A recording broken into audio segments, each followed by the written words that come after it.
আমরা আমরা খেলা পৌঁছে দিচ্ছি শিশুদের কাছে। যদিও এটা বই মেলা এবং গত ২ বছর আমরা বই মেলাই একদিন করে খেলার আয়োজন করেছি। তো এবার আমরা পুরো বই মেলা জুড়েই শিশুদের জন্য খেলার একটা সুযোগ তৈরি করার চেষ্টা করেছি। তো এখানে নানান রকমের মূল বিষয়টা হচ্ছে ও ভাববে, চিন্তা করবে, যে শুধু শিশু ভাববে তা না, শিশুদের অভিভাবকরাও ভাববেন। তো এই ভাবনার জায়গাটাতে নাড়াচাড়া দেবার জন্যই আসলে আমাদের এই খেলার জায়গাটা করা। বাচ্চারা কেমন খেলতে আসছে?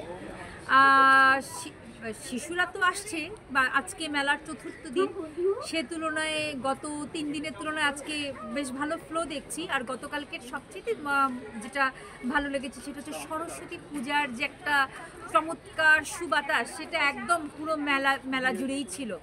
আর সবাই এত সুন্দর করে সেজে গুজে শিশুদেরকে নিয়ে খেলতে এসছে।